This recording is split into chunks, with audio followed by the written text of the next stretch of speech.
Hai, ini dengan saya Atala Riksya and now story time with me. Saya dari keluarga film. Perjalanan karir saya seru sih. Kalau mulai dari kecil, saya pernah ikut layar lebar sebagai supporting untuk film anak-anak. Waktu itu umur kelas 6 SD ya. Nah, dari situ suara saya diambil untuk serial Boneka Si Unyil, menjadi Bun-Bun. Saya menjadi Bun-Bun selama 2,5-3 tahun. Dari situ saya sudah biasa juga dengan kegiatan panggung, kita bikin drama panggung, seru-seruan kayak gitu. Lalu saya vakum, saya nggak terlalu mengejar. Sebenarnya gimana ya, nggak ada. Walaupun saya keluarga film, ayah saya seorang sutradara, cuman dia membiarkan anak-anaknya jalanin feelingnya masing-masing deh, kayak gitu.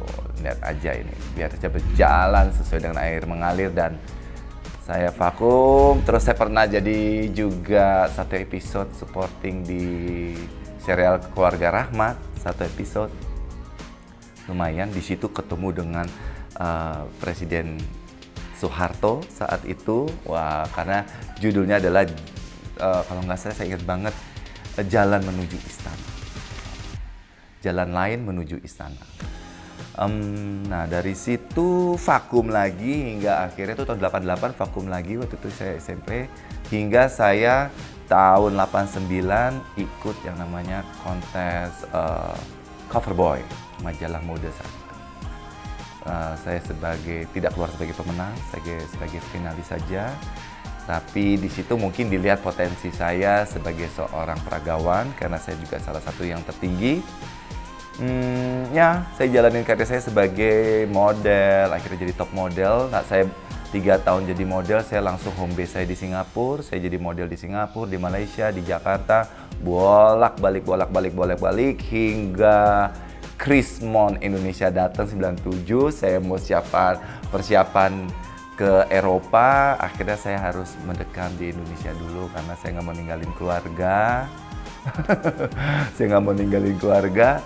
Dari situlah tahun 97 saya ikut sinetron. Judul pertama saya adalah Karmila, bersama dengan Paramita Rusady dan adik saya sendiri, Teddy Syah, yang mereka sudah jauh lebih lama duluan aktif di dunia sinetron ya.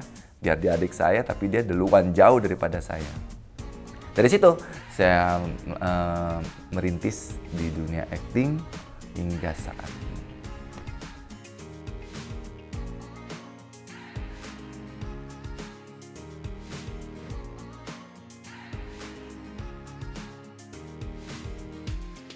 Wah, saya sebenarnya termasuk yang telat ya. Saya baru ikut sinetron umur 25 tahun. Kalau untuk anak-anak sekarang tuh telat banget. Di situ, bukan gugup lagi ya. Saya apalagi berhadapan sama, biar adik saya sendiri, saya juga termasuk mesti nervous, mesti tegang. Apalagi yang senior-senior seperti Paramita Rusady saat itu. Saya pernah di Cinta, saya main dengan Desi Ratnasari, dengan yang ya awal-awal itu. Sempat gugup sampai di kasarnya tuh dimaki sama sutradara juga sudah merasakan. Karena saya di acting itu juga terbilang otodidak, walaupun ayah saya seorang sutradara, dia cuma memberikan masukan secara verbal, memang tidak ada latihan karena basicnya ayah saya itu adalah penyutradaraan. Jadi saya dapat point of view-nya dari seorang sutradara menjadi aktor, kayak gitu-gitu. Kita banyak diskusi di rumah. Dari situlah pelan-pelan saya mendalami acting. Banyak hal yang untuk menjalankan acting tuh susah setengah mati buat saya tuh. Acting tuh kayak gini banget tuh, yang apa sih gitu loh. Saya kebetulan, cuman mental saya udah ada karena saya seorang model, udah pernah pengalaman iklan segala macam. Tapi ini sesuatu yang beda, yang bukan sembarangan. Ada dunia tersendiri di dunia seni peran ini yang bikin sebenarnya sedikit makin penasaran saya, kayak gitu.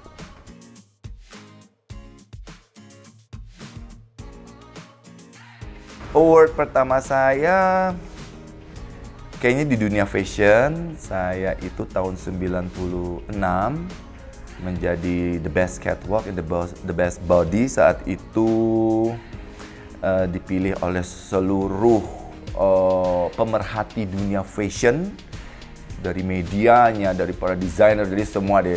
Sampai mudah-mudahan sih sampai sekarang masih ada ya awarding seperti itu, dan saya dapat the best catwalk saat itu, the best model. Ya itu saya pertama kali saya dapat award.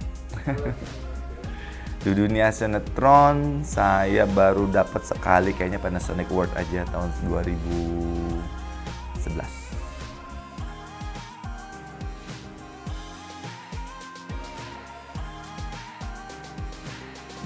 Oh, namanya penghargaan, siapa yang tahu ya?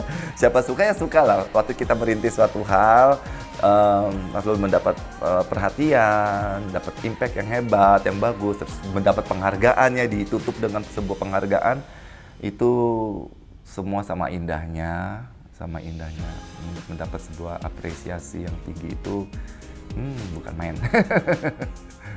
Mas Atalarik kan sudah lama nih berada di dunia sinetron. Mas Atalarik merasa ada perbedaan nggak sih pada saat zaman Mas Atalarik dulu sama dunia sinetron di era sekarang? Jauh ya, tapi memang begitu adanya yang sedang berlangsung di Indonesia ini, memang kita lagi bergelut di stripping kejar tayang sebagian besar, bahkan FTV kejar tayang juga. Sementara di zaman saya memulai itu, kita masih acuannya tuh masih weekly, dimana dalam weekly ya seminggu sekali tayang itu kita lebih punya preparation, pendalaman karakter yang lebih baik, dan dari segi produksinya juga persiapannya juga jauh lebih baik. Mungkin bisa dirasakan sekarang juga, mungkin banyak pemirsa yang mengkritik gambar kita juga lebih baik gitu ya, secara sinematografinya, fotografinya, directingnya yang tidak terburu-buru. Tapi saya untuk zaman ini nggak putus asa nih dengan stripping kejar tayang, karena apa?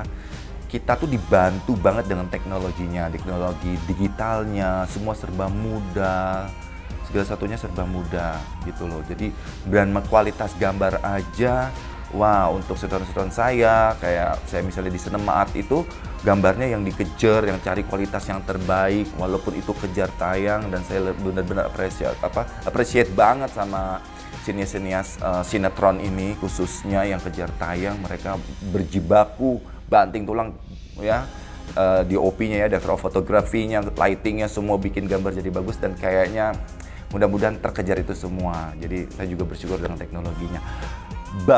Cuman nih yang paling berat itu, apa actingnya harus berubah? Nah itu dia, actingnya otomatis untuk aktor-aktor itu tidak ada alasan harus berakting yang tadi kejar tayang, actingku jadi buruk aja nggak apa-apa lah, yang penting gua cakep, bisa tayang di TV, bisa hafal dialog, terus ngomong dengan dialog.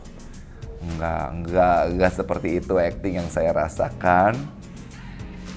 Memang yang membahayakan untuk seorang seniperan itu bisa terlena dengan keadaan yang ada, terlena dengan udah gitu dapat kontrak sinetron tiba-tiba panjang, terus bisa terlena dan kita tidak memberikan kualitas acting yang sebenarnya haknya pemirsa nih, haknya pemirsa untuk terima gitu loh. Jadi untuk aktor-aktornya, ya saya pribadi mengajak diri saya sendiri, karena juga saya kadang-kadang bisa terlena karena kurang kontrol ya, kayak gitu, karena semua harus kejar tayang, terus fisik capek segala macam, jadi otomatis banyak kendala. Jadi untuk para aktor nih memang harus berjibaku juga, kerja keras gitu, jangan terlena dengan fisiknya aja, jangan terlena dengan nyamannya berakting. Jadi acting itu nggak boleh nyaman justru, jadi itu tantangannya, karena kita sudah luas, sudah relax, sudah pede gitu-gitu, terus udah hafal dialog, terus menyampaikan line dialog kita, terus itu tuh namanya nyaman, dan itu sama sekali jauh dari nilai-nilai seni peran menurut saya loh. Oke, terima kasih sudah menyaksikan saya di Story Time with Me Atalarik di episode ini. Di follow ya, jangan lupa untuk subscribe, di like, di komen, kasih saran, kasih kritikan, oke? I love you.